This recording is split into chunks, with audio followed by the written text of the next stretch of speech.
सम्पूर्ण साथीहरूलाई नमस्ते। मैले चाहिँ खास विशेष गरी आजको भिडियोमा अब 81 साललाई हामीले बिदा गर्दैछौँ र यो विषय यो वर्ष अथवा भनौँ न विगतको केही 10-15 वर्षदेखि नै मेरो आफ्नो पेसा बाहेकको रिसर्च ओरिएन्टेसन भनेको चाहिँ कसरी हामीले अब हाम्रो अहिलेको तत्कालीन समाजको अवधारणा जुन डिसेन्ट्रलाइजेसन भएको छ हैन, कि नगरपालिकाहरू बनेका छन्, सङ्घ प्रदेशहरू बनेका छन्, यो भित्र चाहिँ रहेर हामीले त्यहाँ गाउँ गाउँमा बजेट पुगेको छ तर पनि हाम्रा विकासले चाहिँ पपुलेसन बसाइसराईलाई रोक्न सकेको छैन। अझै पनि हाम्रा ग्रामीण स्वास्थ्य समस्याहरूलाई जति समाधान गर्न सक्नु पर्थ्यो, शिक्षाका समस्याहरूलाई जति समाधान गर्न सक्नु पर्थ्यो, त्यो रेसियोमा चाहिँ समाधान गर्न असफल भएकै देखिन्छ र मान्छेमा वैदेशिक रोजगारमा जाने र त्यहाँबाट सिफ्ट हुने, अन्त सुविधा सम्पन्न ठाउँमा बसाइ सर्न प्रयास गर्ने र बसाइ सरिसकेका मान्छेहरूमा पनि त्यो गाउँको इन्गेजमेन्टको याद चाहिँ रहिरहने। अनि यस्ता खालका विभिन्न सिनारियोहरू छन्। यसले गर्दा मान्छेलाई चाहिँ धेरै खालको हैन, विद्यार्थीहरूमा एउटा निराशा छ, मान्छे सबैमा निराशा छ। यसको मूल जडको रूपमा चाहिँ हामीले बौद्धिक जनशक्ति पलायनको रूपमै लिएको छु मैले चाहिँ। जस्तै बौद्धिक जनशक्ति राजनीतिक नेतृत्वमा आइपुगेको छैन कि अझै पनि। उसले रिसर्च गर्ने, खोज गर्ने र लामो समयसम्मको योजना निर्माण गरेर उसले विकासलाई चाहिँ अगाडि बढाउन सक्दैन। जसको कारणले गर्दा के हुन्छ नि, पानी पुगे छैन भन्नेलाई पानी दिन्छौँ, पानी दिएको 2 वर्षमा ऊ पनि बसाइ सर्छ हैन। त्यसै गरी हामीले कुनै कुनै गाउँमा बाटा लान्छौँ, त्यहाँबाट मान्छे हचुवाको भरमा हामीले योजनाहरू निर्माण गरेका छौँ। कति ठाउँमा हामीले अब गाउँमा हिँड्ने बाटाहरूमा पक्की गरेका छौँ हैन। बजेट राज्यको स्रोत चाहिँ त्यहाँ नष्ट भएको छ। मैले भन्न खोजेको चाहिँ कसैप्रति आरोप प्रत्यारोप पनि होइन। हामी शैक्षिक जनशक्ति र बौद्धिक जनशक्तिहरू जो हुनुहुन्छ, क्रिटिकल थिङ्करहरू चाहिँ आलोचनात्मक चेत भएका र दीर्घकालीन लक्ष्य निर्धारण गरेर अगाडि बढ्न सक्ने जनशक्ति राजनीतिक हस्तक्षेप गर्दै डिसेन्ट्रलाइज हुनु आवश्यक छ कि। पहिला चाहिँ त्यो जनशक्ति पनि गाउँ गाउँमा हैन पुग्नुपर्ने, त्यहाँबाट पोलिटिकल नेतृत्व, राजनीतिक नेतृत्व चाहिँ सक्षम, असल र सामाजिक सम्भावनालाई बोकेर अगाडि बढ्ने खालको र समृद्धिको नेतृत्व गर्ने खालको हुनुपर्दछ। र त्यो गर्यो भने देशभरि चाहिँ राम्रा मेयरहरू गयो भने चाहिँ देश एकैपटक जुरुक्क सबै ठाउँबाट एकैपटक जुरुक्क उठ्न सक्छ। अब जस्तो एक्जाम्पलको रूपमा मैले हाम्रै नगरपालिकाको सेरोफेरोमा रहेर कति स्वास्थ्य समस्याहरू, पब्लिकको हेल्थसँग रिलेटेड कुराहरूमा पनि हामीले धेरै साथीहरूको सहयोगमा समाजसेवाका विभिन्न आधारहरूको खोजी पनि गरेँ मैले र त्यसमा धेरै साथीहरूको सहयोग सल्लाह र सुझाव पनि छ। कति साथीहरूले एम्बुलेन्स गाउँमा हुनु पर्यो भन्नुभयो, कति साथीहरूले गाउँमै चाहिँ अस्पताल हुनुपर्छ भन्ने सुझावहरू पनि आए, ल्याबहरू आउनुपर्छ भन्ने सुझावहरू पनि आए। कति साथीहरूले चाहिँ बाटो राम्रो हुनुपर्छ भन्ने सुझावहरू पनि आए। अनि कति साथीहरूले चाहिँ हैन स्वास्थ्यलाई मात्रै केन्द्रित रहेर मैले केही कुराहरू गर्न चाहेँ, जसमा चाहिँ मैले यसो एकपल्ट ल्याब ल्याउने प्रयासको निम्ति पनि सुरुवात गर्न खोजेको थिएँ। तर यसो हेर्दाखेरि घट्दो पपुलेसन छ र अन्तको मान्छे त्यहाँ आउँदैन। एउटा ल्याब ल्याइन्छ, हामीले ल्याब ल्याउँदा बित्तिकै ल्याब टेक्निसियन चाहियो, अनि त्यसलाई चाहिँ हेर्ने, रिपोर्ट हेर्ने मान्छे चाहियो, गर्दाखेरि त्यो राज्यको निम्ति महँगो हुने र एकदमै कम मात्रै मान्छे चाहिँ त्यहाँ बिरामीहरूको चाहिँ चाप हुने। त्यसले गर्दा पनि त्यो ल्याब लानु पनि त्यति राम्रो जस्तो लागेन। एम्बुलेन्स राख्दा पनि के हुन्छ भने अब सधैँ सबै मान्छेलाई इमर्जेन्सी दौडाउनु त पर्दैन। एउटा गाउँमा वर्षमा 1-2 पल्ट हैन, 1-2 जनालाई चाहिँ दौडाउने हो हामीले। त्यो गर्दाखेरि चाहिँ वर्षभरि अब प्रत्येक महिना एम्बुलेन्सको ड्राइभरलाई तलब दिने, एम्बुलेन्सको खर्च सबै गर्दाखेरि चाहिँ त्यो जुन खर्च अनुसारको उत्पादकत्व पनि हुन्छ नि, त्यो खर्च अनुसारको सेवा पनि नपुग्ने देखियो। र अलिकति जियोग्राफिकल भौगोलिक विकटताहरू, डिफिकल्टिजहरू पनि हैन, कठिनाइहरू पनि छन् हामीसँग। तर नगर अस्पतालसम्म पुग्ने पहुँचलाई चाहिँ, नगर अस्पताललाई एउटा आइकनिक अस्पतालको रूपमा विकास गर्ने हो भने चाहिँ कस्तो सम्भावना देखेँ भने मैले, जस्तो अब हामीले प्रत्येक वार्डमा नगरपालिकाको केन्द्रबाट अथवा राजमार्गबाट आधा घन्टामा पुग्न सकिने खालका बाटाहरू यदि हामी निर्माण गर्न सक्छौँ भने 3-4वटा वार्डसम्म, 2-3वटा वार्डलाई चाहिँ एउटै एम्बुलेन्सले कभर गर्न सक्दो रहेछ। जस्तो सेन्टर पोइन्टमा त्यसलाई राख्ने, त्यसलाई अन्य बिरामीहरू, इमर्जेन्सी बाहेकका बिरामीहरू पनि बेला बेलामा ढुवानी गर्ने। जस्तै गल्याङ नगरपालिकामा 11वटा वार्ड छ हैन, 3टा वार्डमा त खासै एम्बुलेन्सै चाहिँदैन, किनकि सहजै नगर हस्पिटल पुग्न सकिन्छ भने बाँकी वार्डमा मलाई लाग्छ 4वटा जति एम्बुलेन्स माइन्ड म्यापिङ गरेर जस्तै पिँढी खोलालाई केन्द्र बनाउँदाखेरि जस्तै पेलाको छेडातिर होइन त्यहाँ एउटा एम्बुलेन्स स्ट्यान्ड बाई हुने हो भने त्यसले चाहिँ धेरै गाउँहरू सिरौसादेखि लिएर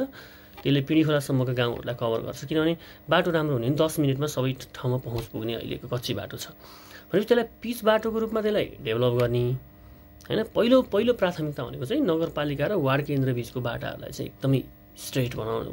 एकदमै राम्रो बनाउने प्रयास र एकदमै स्पिडमा आवश्यक पर्दा दौड्न सक्ने परिस्थितिको सिर्जना गर्यो भने त्यसले आर्थिक विकासका केही ढोकाहरू खोल्ने देखिन्छ र स्वास्थ्य समस्या पनि कस्तो हुन्छ भने जस्तै नसर्ने रोगहरू यसो हेरेको लगभग हाम्रो वार्डमा मलाई लाग्छ 40 जना pressure sugar kidney thyroid and plus something क्यान्सरहरू केही 40 जना अब गलेङ नगरपालिकाभरि कतिजना होला नि त 40 × 11 11 चौको 44 440 भनौँ ल 400 पिपुल चाहिँ त्यस्तो समस्याबाट ग्रसित हुनु होला उहाँहरूलाई चाहिँ गलेङ हस्पिटलले चाहिँ एउटा सानो एउटा कर्मचारी राखेर कम्प्युटरमा रेकर्ड राख्ने कि नगरपालिकाले त्यसमा सहजीकरण गर्ने अथवा अन्य हेल्थ पोस्टहरूमा पनि त्यो गर्न सकिन्छ त्यसले रेकर्ड राख्ने भने कुनले कस्तो औषधि कति खानुपर्ने भन्ने चाहिँ त्यो एउटा लिस्ट बनाएर राखेर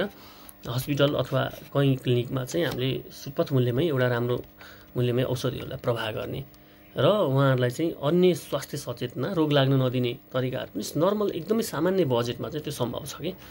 र अनि एउटा राम्रो खालको ठिक्कको डक्टर चाहिँ उहाँहरूलाई अलिकति एक्स्ट्रा भत्ता नगरपालिकाबाट होइन अन्य पैसाहरू खर्च नगरेर अन्य क्षेत्रमा चाहिँ धेरै फजुल खर्चहरू हाम्रा अभियानहरूमा खर्च हुन्छ नि त्यो अभियानहरूका खर्च बचाएर स्वास्थ्य जनशक्ति र उपकरणमा अलिकति लगानी गरियो भने चाहिँ मलाई लाग्छ अब क्यान्सर त काठमाडौँ नै आउनुपर्छ अथवा यो रोग लगे काठमाडौँ नै आउनुपर्छ भने त्यसलाई पनि नगरपालिकाले चाहिँ एउटा रिफर गर्ने कि अनि जस्तो ती सबैको ट्र्याकिङ गरेपछि त्यो ट्र्याकिङ अनुसार चाहिँ उहाँहरूलाई चाहिँ बाहिर हिँडिरहनु नपरोस् कि मान्छेहरू कति अल्मलिँदै स्वास्थ्यमा चाहिँ अल्मलिँदै उहाँहरूले चाहिँ एउटा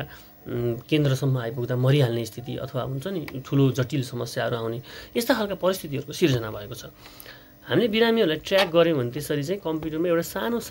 एप्लिकेसनमा हामीले ट्र्याक गर्न सक्छौँ र एउटा कर्मचारीले नै ह्यान्डल गर्न सक्छ कि त्यो सबै कुरालाई स्वास्थ्य क्षेत्रको सबै चिजलाई चाहिँ ह्यान्डल गर्न सक्छ र अब रुगाखोकी भनेको नर्मल रोगहरू त त्यही गाउँमै उपचार हुन्छ होइन अथवा हामीले नगर हस्पिटलसम्म हामीले त्यसको उपचार गर्न सक्छौँ अब काठमाडौँ आउनुपर्ने त लगभग गल्याङ नगरपालिकाबाट कति होला हेर्नु न अनि तीभित्र पनि मुटु रोगी यस्तो क्याटेगोराइज गरेर होइन ठुलो डक्टरहरूलाई हामी हप्ता दिनको लागि लान सक्छौँ होइन एउटा मेयर जस्तो मान्छे आएर रिक्वेस्ट गर्यो भने जान सक्नुहुन्छ डक्टरहरू अनि केही बाहिर लुम्बिनी हस्पिटलको डक्टर पोखराको डक्टरहरू बोलाउन सक्छौँ र उहाँहरूको रिपोर्टलाई चाहिँ हल्का कम्प्युटरमा मात्रै ट्र्याकिङ गरिदियो र ल्याब सुविधा चाहिँ नगरपालिकाको हस्पिटलमा भयो र आधा घन्टामा प्रत्येक वार्डका मान्छेहरू त्यहाँ आउन सक्ने अथवा कतिपय अवस्थाहरू त अनलाइन रिपोर्टहरूको सम्भावना पनि होला स्वास्थ्य क्षेत्रमा अलिकति पोलिसी मेकिङमा त्यो किसिमले काम गर्ने भने स्वास्थ्य भनेको चाहिँ सबैलाई हार्ट एट्याक त हुँदैन होइन कतिलाई प्रेसरले सबैलाई त हान्दैन हानिहाल्यो भने पनि 10 मिनटमा एम्बुलेन्स पुग्ने र 2 घन्टामा हामी अथवा 1 घन्टाभित्र चाहिँ हामी हस्पिटलको आधारभूत ट्रिटमेन्टको ठाउँसम्म पुग्यौँ भने चाहिँ त्यसले लगभग मन लाग्छ स्वास्थ्यको निम्ति अहिले हाम्रो ग्रामीण जनशक्तिलाई चाहिँ त्यति धेरै ठुलो समस्या बनिसकेको छैन कि सुत्केरीको व्यथा हुन्छ होइन त्यसलाई पनि हामी 1-2 घन्टाभित्रको समाधान गर्न सक्छौँ नि त भनेपछि स्वास्थ्य समस्या भनेको चाहिँ जस्तो अनलाइन सुविधाहरू विशेषज्ञ टोलीको चाहिँ सर्ट टर्म सुविधा र त्यसलाई रेकर्ड गर्ने ट्र्याकिङ नगर्ने अहिले हाम्रो प्रणाली कस्तो छ भने सरर अभियानको रूपमा जाने अनि त्यो मेटिने को बिरामी कस्तो छ त होइन एउटा एक क्लिक एक बटन हान्दाखेरि चाहिँ कम्प्युटरमा त्यसको रेकर्ड आउँछ होइन त्यो खालको ट्र्याकिङ गर्दै जाने भने चाहिँ मान्छे स्वास्थ्यको निम्ति भनेर उपचारको निम्ति भनेर हतारिएर बसाइसराइ गर्नुपर्ने कुनै आवश्यकता देख्दिनँ मैले मात्रै यो एकदमै छोटो सुलभ बजेटमा चाहिँ त्यसलाई व्यवस्थापन गर्न सकिन्छ त्यसै गरी बसाइसराइ रोक्न चाहिँ रोजगारी सिर्जनाको कुरा अहिले जुन बहसको रूपमा आइरहेको छ स्वास्थ्य क्षेत्रमा चाहिँ तपाईँको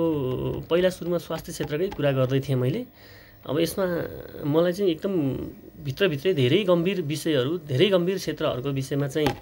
मैले आफ्नो प्लानिङ चाहिँ एउटा ट्र्याक चाहिँ गरेको छु तर ती सबै चिजलाई एउटै भिडियोमा एक्सप्रेस गर्न चाहिँ मिलेन रोजगारीलाई पनि सबै जनसङ्ख्यालाई बसाइसराइमा लान त सकिँदैन रोक्न त सकिँदैन तर चाहिँ शिक्षा स्वास्थ्य र रोजगारीको कारणले होइन हामी दुवै कतारमा गएर 40-50 हजार कमाउने 50 महिनाको 50 हजार कमाउन विदेशी चाहिँ नपर्ने त्यो सम्भावना चाहिँ अहिलेकै बजेटभित्रबाट लगभग 60% जनशक्तिलाई चाहिँ हामी त्यसको उपयोगले नै गर्न सक्ने प्रणालीको विकास गर्न सकिने रहेछ। मैले हिसाब गरेर क्याल्कुलेसन गरेर हैन प्रत्येक मान्छेहरुको चाहिँ उमेर समूहको चाहिँ ट्र्याकिङ गरेर एउटा रेकर्ड बनाएको छु। यसले पनि हजुरलाई एउटा परिस्थिति अनुसार म शेयर गर्दै जानेछु यी विषयवस्तुहरू। र अहिले प्रथमतः स्वास्थ्य क्षेत्र, महिला स्वास्थ्य, नसर्ने रोग जम्मा 450 जना। हेर्नु त, ती मान्छेलाई काठमाडौँ आउनै पर्दैन खासमा वास्तवमा भन्यो भने। कतिपय क्रिटिकल केसेसहरूलाई चाहिँ हामी पठाउन सक्छौँ, नत्र भने चाहिँ त्यसलाई नियमित ट्र्याकिङ गर्ने र हस्पिटलले चाहिँ गलेङमा एउटा नगर हस्पिटलले चाहिँ त्यसलाई जिम्मेवारी लिएर कम्प्युटरमा ट्र्याकिङ गरेर कुन औषधि खान्छ, कति खान्छ, के गर्छ हैन, त्यसलाई चाहिँ हामीले बेला बेलामा जस्तै वर्षमा 3 पल्ट जति विशेषज्ञ डाक्टरको निगरानीमा हामीले चाहिँ सल्लाह सुझाव र ओरिएन्टेसनहरू गऱ्यौँ भने चाहिँ हामी सम्भव देख्छौँ त्यो कुरा। कतिपय क्रिटिकल केसेसहरू त छँदैछन्, तिनलाई त अब फरवार्ड गर्ने, अगाडि बढाउने हैन, त्यो छँदैछन्। तसर्थ कतिपय कुरा जनचेतनाले समाधान गर्न सकिनेछन्, कतिपय कुरा सामान्य उपचारबाट समाधान गर्न सकिनेछन्। तर पब्लिक एकातिर छ के, पब्लिक एकापट्टि ढल्केको, राजनीतिकरणको विषयवस्तु चाहिँ अर्कातिर ढल्केको, यसले गर्दा चाहिँ मानिसमा चाहिँ एउटा निराशा हैन, एउटा कुनै पनि अब म बजारै जानुपर्ने छ, कसै सर्नुपर्छ, यहाँ बसेर के छ हैन, यस्ता कुराहरू चाहिँ ले चाहिँ पपुलेसनलाई फ्लो बढाइरहेको छ। यसमा चाहिँ मेन 3टा कुरा छन्, शिक्षा, स्वास्थ्य र रोजगारी। यी 3टै कुरालाई चाहिँ लगभग मोडलिङ गर्ने, एउटा मोडलिङ गरेर दीर्घकालीन रूपमा के, जस्तै हामीले अहिले खर्च गरेको बजेट बसाइ नसर्ने जनशक्तिको लागि खर्च गर्नु पर्यो, नयाँ मान्छेहरूलाई ल्याउनुको निम्ति खर्च गर्नु पर्यो। कृषि र मजदुरीको क्षेत्रमा चाहिँ मैले एउटा हैन अब अलिकति त्यसलाई अझै पनि रिसर्चरहरूसँग भेरिफाई गर्नु छ, अनुसन्धानकर्ताहरू, विद्वानहरू, समाजशास्त्रीहरूसँग भेरिफाई गर्दाखेरि चाहिँ र भौगोलिक सामाजिक सांस्कृतिक अध्ययताहरूसँग पनि भेरिफाई गर्नुपर्ने हुन्छ। त्यसै एकैचोटि हतारमा बोलिहाल्नु हुँदैन। र मैले चाहिँ त्यो एउटा प्लानिङ योजनाको रूपमा चाहिँ यो 82 साललाई चाहिँ एकदमै 3-4 तरिकाले चाहिँ कसरी समृद्धिको र कसरी कनेक्टिभिटीको कुरालाई चाहिँ समृद्धिसँग जोडेर, त्यसलाई चाहिँ कनेक्टिभिटीसँग जोडेर, त्यसलाई चाहिँ शिक्षा स्वास्थ्यलाई जोडेर, स्कुलहरू पनि एउटा मर्जिङको नीति गरेर एउटा भूगोलमा जस्तै गाडीहरू हालेर हैन, कुनै सरकारी स्कुल 8-10 वटा सरकारी स्कुल एक्स्ट्रा भयो भने चाहिँ हाम्रो नगरपालिकाभरि पुग्छ कि। अनि शिक्षकहरूलाई एकदमै प्रमोसन गर्नुपर्ने, तालिम दिनुपर्ने हैन। यावत विषयवस्तुहरूमा चाहिँ हजुरसँग नेक्स्ट भिडियोहरूमा चाहिँ सल्लाह सुझावको अपेक्षासहित मैले अर्को भिडियोहरूमा चाहिँ हजुरहरूलाई समावेश गर्दै जानेछु। मेरो रिसर्चलाई चाहिँ हजुरहरूले पनि प्रमोट गर्नुहुनेछ भन्ने अभिलाषा अपेक्षासहित सबै साथीहरूलाई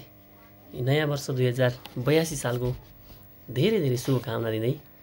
देश विदेशमा रहनुभएका साथीहरूलाई बिस्तारै इमेल एड्रेसहरूमा हजुरका भिजनहरू, हजुरका प्रस्तावहरूलाई पनि जोड्दै जाने र प्राध्यापकहरू सम्भव भएसम्म हाम्रो जस्तै देशको पहाडी देशहरू विश्वमा चाहिँ कस्ता खालका प्रोफेसरहरूको, विदेशका प्रोफेसरहरूको समेत आइडियालाई चाहिँ मैले लिएर एउटा दीर्घकालीन लङ टर्म 20-30 वर्षमा चाहिँ यो स्टेजमा हामी जान सक्छौँ भन्ने खालको भिजन प्रस्तुति गर्न पनि चाहन्छु। र 82 साललाई मैले चाहिँ आफ्नो पढाइ, पेसा, समाजसेवा बाहेक अलावा एउटा पहाडी क्षेत्रको विकासको मोडलिङको गर्ने अवसरको रूपमा पनि लिने जमर्को गर्ने प्रयास गर्दैछु। हजुरहरू Europe cluster, America cluster, Korea, Japan हुने, साउथ दुबई, कतारदेखि हैन अरबी राष्ट्रहरूमा हुने, इन्डिया हुने, नेपालमै हुने, तराईमा हुने, सहरमा हुने, गाउँमा हुने सबैको भिजनलाई चाहिँ एउटा र अनि अन्य विश्वका एक्जाम्पलहरूलाई पनि जोडेर चाहिँ हामी त्यसमा काम गर्न पर्दछ भन्ने लाग्छ। Thank you so much. सबैलाई शुभकामना। नमस्ते।